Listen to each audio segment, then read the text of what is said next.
ever just have an itch you got to scratch? I watch as many videos as you guys, and there's some amazing sheet metal workers out there.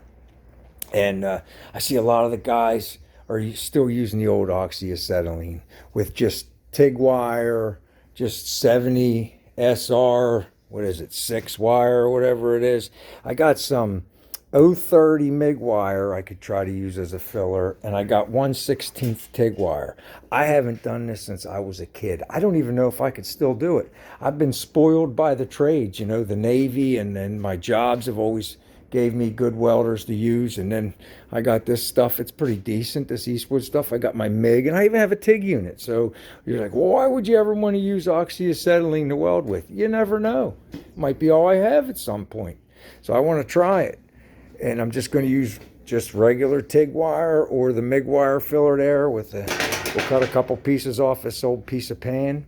I mean, my buddy Jamie gave me this kit, and it has this old brazen wire that he has zip tied on there. That wire is probably older than me, and that flux holds more water than the Atlantic Ocean, I think. I don't know. Look at all the stuff just falling off of it. But that isn't what the kind of brazen I'm talking about anyway. Although in the Navy, I remember they gave us, I think it was like 6-inch long piece of 3/4 inch round stock, and they just had us run bead after bead with the brazen wire. I keep going all the way around running 6-inch beads. They used to call it the corn on the cob.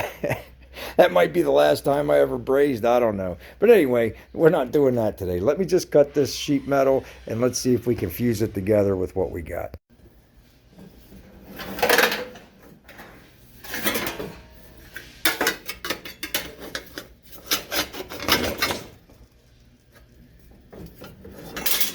Alright, I want to give this a try. I think I want to use the 030 stuff at first. Maybe it'll be easier to melt. I don't have a flint for my igniter, so I had to pull the lighter out of mothballs over there. Now this tip's way too big. We're supposed to be using, I think it's a 0 or a 00. This thing's a 6, but it's all we have. So we're going to try it. Put a nice big cone. We don't want to get too hot there. Like I say, don't judge me too harshly. I'm doing this in public, and I haven't done it in so many years. I don't even know if I can. So don't judge too harshly. The sheet metal, I think it's 18 gauge.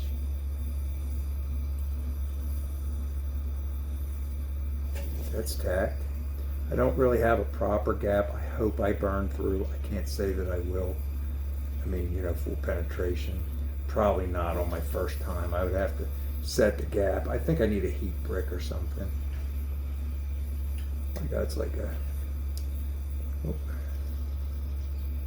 If you burn a little hole, you can fill it right back up, I guess. It's a little hot on me. Let's see if I can go this way a little bit, because that flame, a little more neutral flame, maybe.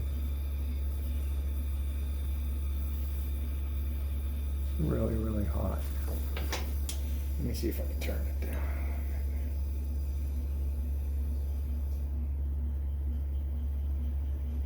That might be better. That was really, really hot.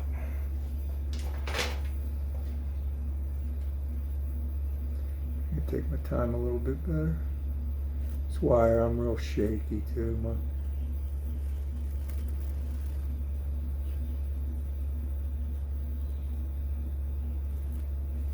That's not doing crap now. There it goes. I burn a hole.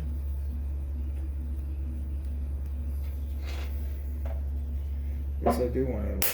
This MIG wire is a little too curly Q-y.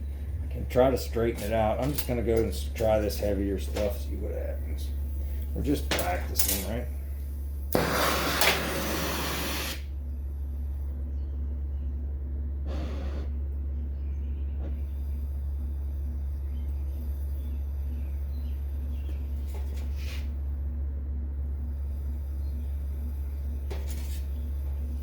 I guess the first thing we got to do is fill up that hole we made.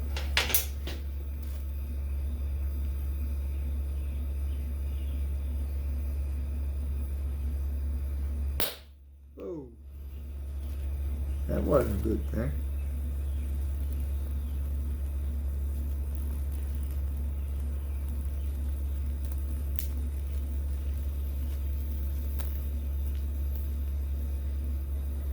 Yeah, it's a little easier because this tip's so big. It's a little easier with this thicker wire. Why's that popping on me? I guess I'm getting too close.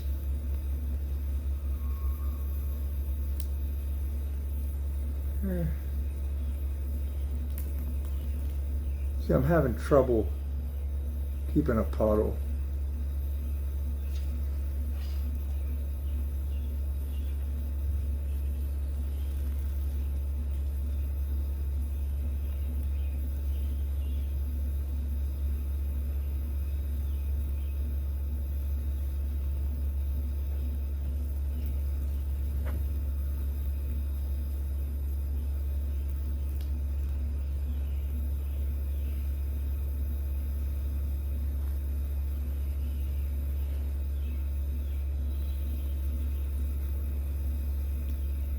Oh, I got it now.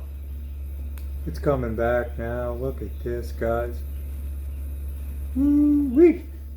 I'll tell you what, I stunk it up at the beginning, but I finished strong. Let me get something to grab him with my pliers. Let's grab this bad boy up. All right, well, it's not too bad. You can tell I had the wrong angle at the beginning. Look how the metal's backing up on itself. But once I got it straightened out, look at that bead, the last, I guess, 1.25 inches or so. I got it straightened out and it was flowing nice. A couple things I noticed, it's like I was having a hard time with that curly Q controlling and keeping that in front of the puddle, but when I used the TIG wire I was able to put it right in the puddle and that was good. The gap, nah, see, it wasn't enough. I didn't burn through except right there at the beginning a little bit. You'd like to see a bead on the bottom, so a little larger gap next time. I think I just need to practice. I mean, it's been, I guess, at least 35, maybe close to 40 years since I welded with oxyacetylene and a coat hanger, but in this case a TIG wire. But I think with some practice we could get back to it and use it if we needed to. All right, guys, take it easy.